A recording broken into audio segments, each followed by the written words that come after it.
একটা ধৈর্য ক্ষমতা আসে, কিন্তু একটা সময় ব্রাস্ট করে। এই ব্রাস্টটা হয়েছে এবং সেই ব্রাস্টটা একটা জায়গায় গিয়ে থামবেই। ছাত্ররা কিন্তু ফিরে যাবে না। আপনারা কতজন ছাত্রকে জেলে বন্দি করবেন? সারা বাংলাদেশের সব ছাত্র গিয়ে যদি বলে আমাকে বন্দি করেন, জায়গা দিবে কোথায়? ছাত্ররা গেলে আমরাও গিয়ে বলবো আমাদেরকে বন্দি করেন। জায়গা তো নাই বাংলাদেশের। পুরা বাংলাদেশকে কি আমরা জেলখানা বানিয়ে দিয়েছি? কি চাই আসলে আমরা ইন ফিউচার? আসলে লং টাইম আমি কি চাচ্ছি? আমার দেশকে কোথায় নিয়ে যেতে চাচ্ছি? সো টেকেন ফর গ্রান্টেড বলে কিছু নাই। আমি আজকে ক্ষমতায় বলে আমি ধরে নিলাম যে আমার কথা সবাই শুনবে, আমি রাজার রাজা। এইটা কিন্তু রেভেঞ্জ আসবেই, আজ হোক কাল হোক।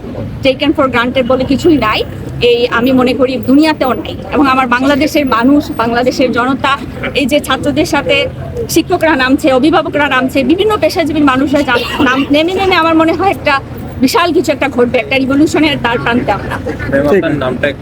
আমি নাদিয়া হক, সহযোগী অধ্যাপক, সহযোগিতা। আমরা এখানে এসেছি মূলত যে আমাদের বিশ্ববিদ্যালয়ের এই মেইন গেট সবকিছুতে যেন শান্তি।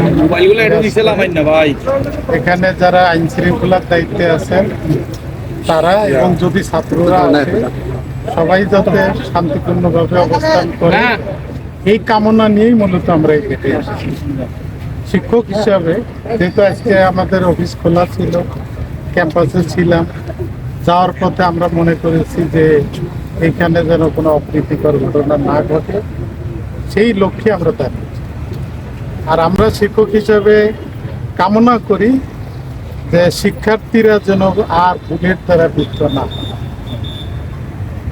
আহত শিক্ষার্থীরা যেন সুচিকিৎসা পায়, শিক্ষার্থীরা যেন তাদের বাড়িতে মেসে হয়রানির শিকার না হয়, আর যাতে গণগ্রেপ্তারটা না হয়। যদি এগুলো চলতে থাকে তাহলে বিশ্ববিদ্যালয় খোলার পরিবেশ ফিরে আসতে দেরি হবে, যেটা আমরা শিক্ষকরা কোনোভাবে মনে করি না।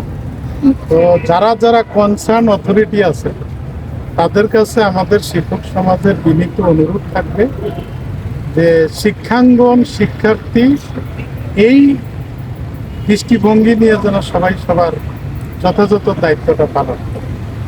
আমরা এই কামনাটা করছি। আর আজকে আমাদের কর্মসূচি নাই, শুধুমাত্র দেখার জন্য আসছিলাম যে আমাদের বিশ্ববিদ্যালয়ের এই গেটে যেন কোনো ধরনের অপ্রীতিকর ঘটনা কোনো সাইড থেকে না হয়, সেই কামনাটা আমাদের ছিল। এখন দাবি আকারে আপনাদের সামনে, আপনাদের মাধ্যমে জাতির কাছে এটা প্রচারিত হবে।